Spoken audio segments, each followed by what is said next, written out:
नमस्कार दोस्तों, आज की हमारी घटना की शुरुआत उत्तर प्रदेश के बरेली ज़िले के बलिया गांव से है।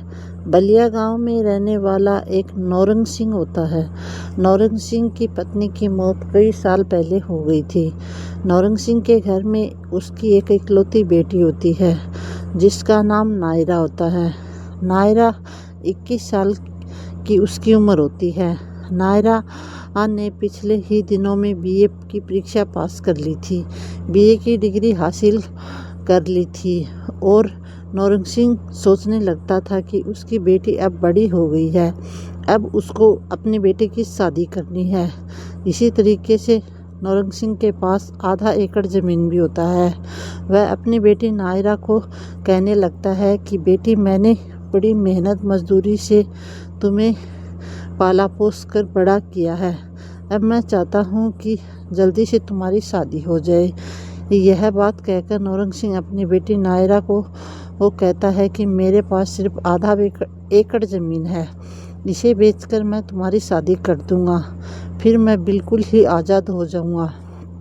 जैसे ही यह बात अपनी बेटी नायरा को कहता है और नायरा सुनती है और कहने लगती है कि पिताजी, मुझे आपकी ज़मीन जायदाद नहीं बिकवानी, मैं कोई नौकरी करूंगी और फिर कोई और काम करूंगी, लेकिन तुम्हारी ज़मीन को मैं बिकने नहीं दूंगी। इसी तरीके से अब नायरा अपने पिता से कहने लगती कि पिताजी, तुम ऐसा कोई काम धंधा करना शुरू कर दो जिससे हमारे घर में 2 पैसे आने लगे। अब इसके बाद नौरंग सिंह अपनी बेटी नायरा से पूछने लगता है कि बेटी, मैं ऐसा कौन सा काम करूं जिससे घर में 2 पैसे आने लगे। तभी नायरा कहती कि पिताजी, तुम ऐसा करो कि इस गांव के कोई भी आटा चक्की नहीं है, तुम आटा चक्की खोल लो। फिर नौरंग सिंह गाँव में एक साहूकार अब्दुल के पास चला जाता है, उससे कुछ रुपए कर्जे में ले आता है और अपने आधा एकड़ ज़मीन को गिरवी रख देता है। अब्दुल कहता है कि 1 साल के अंदर पैसे नहीं लौटाए तो वह ब्याज समेत लौटाने पड़ेंगे और तब अब्दुल मान जाता है। फिर अपने कागजाई कार्रवाई करता है और उसको कुछ पैसे दे देता है। फिर नौरंग सिंह अपने गांव के अंदर एक छोटा सा आटा चक्की खोल लेता है। इसके चलते नौरंग सिंह के पास अच्छे खासे ग्राहक आना शुरू कर देते हैं। ग्राहकों की लाइन लग जाती है। लगभग 3 महीने का वक्त गुजर जाने के बाद नौरंग सिंह के पास अच्छी खासी कमाई होने लगती है। फिर नौरंग सिंह कुछ पैसे लेके अब्दुल के पास उसको लौटाने गया था। और अब नौरंग सिंह अब सोचने लगता है कि बाकी का कर्जा है जो वो ब्याज समेत मैं कुछ दिनों में लौटा दूंगा। लेकिन दूसरी तरह अब वह सोचने लगता है कि मुझे अपनी बेटी की शादी भी करनी है। तब नौरंग सिंह अपनी बेटी नायरा के लिए कोई अच्छा सा लड़का देखना शुरू कर देता है। आखिरकार उसको एक अच्छा लड़का मिल जाता है जिसका नाम रहीम होता है।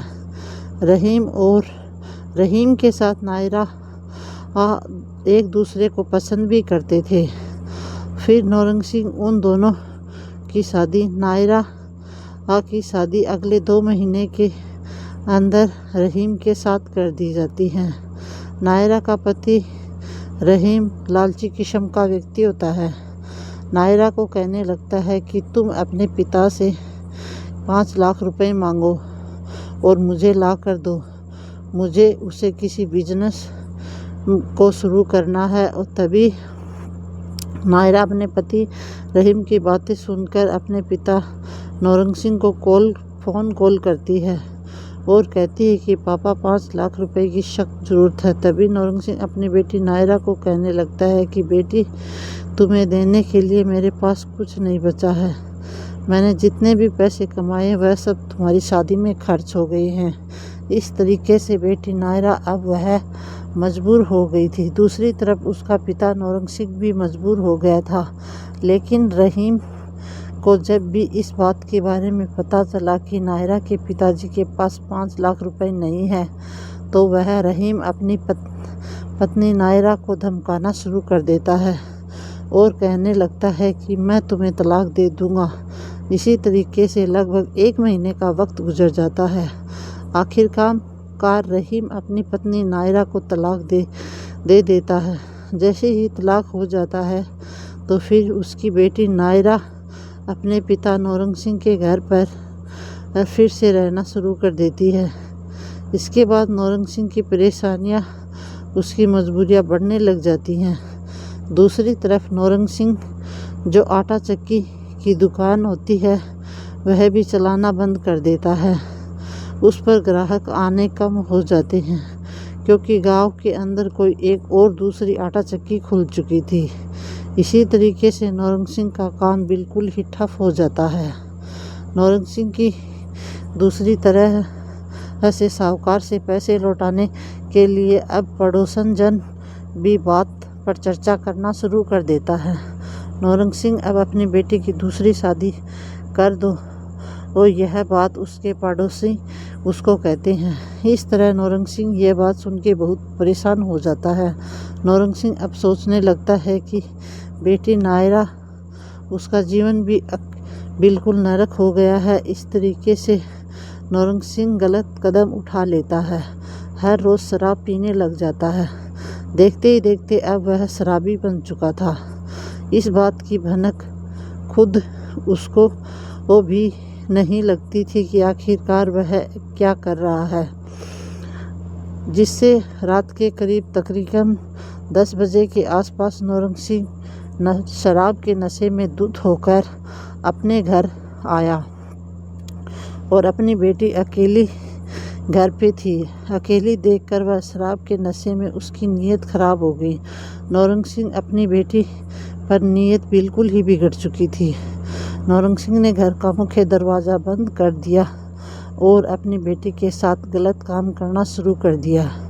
और जैसे ही गलत काम करना शुरू किया तो इन बातों को लेकर बेटी नायरा विरोध करने लगी, लेकिन उसका पिता मानने को तैयार नहीं था। आखिरकार पूरी रात गुजर गई और जैसे ही अगला दिन हुआ तो अगले दिन सुबह 7 बजे के आसपास नौरंग सिंह शराब पीना शुरू कर देता है। जब उसको गहरा नशा हो गया तो फिर से घर आता है और उसी काम को दोहराता रहता है। लगभग 10 दिन का वक्त गुजर जाता है। नौरंग सिंह हर रोज़ इसी काम को किया करता था। उसकी बेटी नायरा अपने पिता से बिल्कुल परेशान हो चुकी थी, थक चुकी थी। वह सोचने को मजबूर हो गई कि आखिरकार वह कैसा पिता है और यह कैसा बन गया है।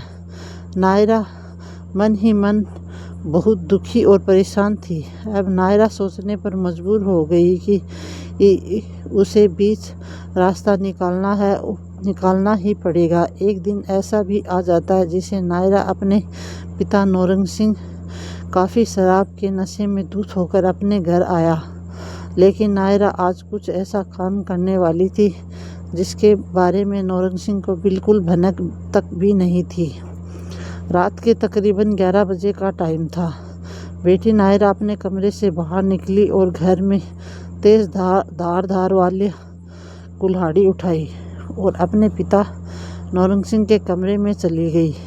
देखते ही देखते अपने पिता की गर्दन पे 2-3 वार कर दिए और यह काम करने में बेटी नायरा इस हद तक चली गई। देखते ही देखते अपने पिता के प्राइवेट पार्ट पे भी उस कुल्हाड़ी से 2-3 वार कर दिए। इसके बाद काफ़ी बार उसके पिता की शव के ऊपर कुल्हाड़ी से वार किए गए और उस शव को बोरियों में भर के और वह बोरियों के अंदर उसके टुकड़ों को डाल दिया। इसके बाद नायरा ने उस बोरी को उठाती है, फिर अपने घर के सामने बने कुएं में डाल देती है। लेकिन वह दूसरी बोरी को उठाने के लिए वह घर पर आती है तो बोरी को उठाकर कुएं तक भी ले जाती है तो तभी उसके चाचा का एक लड़का जिसका नाम आशीष होता है, वह जो शराबी होता है, जो नायरा को देख लेता है, नायरा के पास आता है और पूछने लगता है कि इतनी देर रात तुम बोरी में क्या भर के लाई हो, यहाँ कुएं में क्या फेंक रही हो।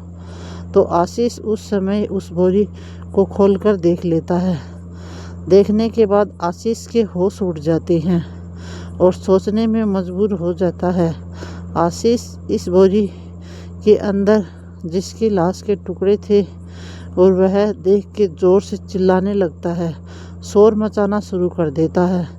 देखते ही देखते पड़ोस के सब लोग वहाँ पर इकट्ठे हो जाते हैं और उस बोरी में नायरा के पिताजी के लाश के टुकड़ों को देख के ये सब हैरान हो जाते हैं।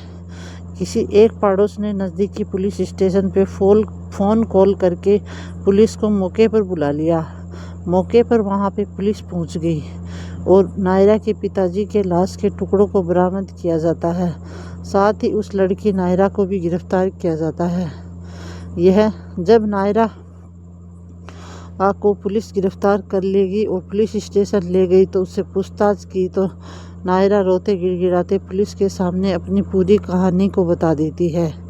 पुलिस अब नायरा को कहने लगती कि तुम्हारे साथ इतना कुछ हो गया, तुम्हें पुलिस का सहारा क्यों नहीं लिया। लेकिन नायरा कहने लगती कि मैं अपनी इज्जत को बचाना चाहती थी, लेकिन मेरा पिता हर रोज़ इस गलत काम को करने लग गया था। फिर मैं इस काम को अंजाम फिर मैंने इस काम को इस तरीके से अंजाम दिया। इसके बाद पुलिस इस लड़की के खिलाफ चार्जशीट दायर करती है। इस पर एक मुकदमा दायर होता है। यह बात भविष्य के घर में छिपी कि जज साहब नायरा को आखिरकार क्या सज़ा सुनाने वाले हैं।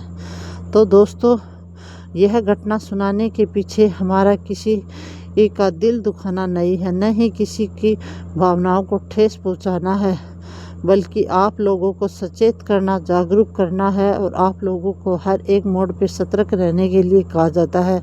तो दोस्तों, मिलते हैं फिर एक और नई घटना के साथ। तब तक अपना और अपने परिवार का ख्याल रखना। राधे राधे दोस्तों। जय हिंद, जय भारत।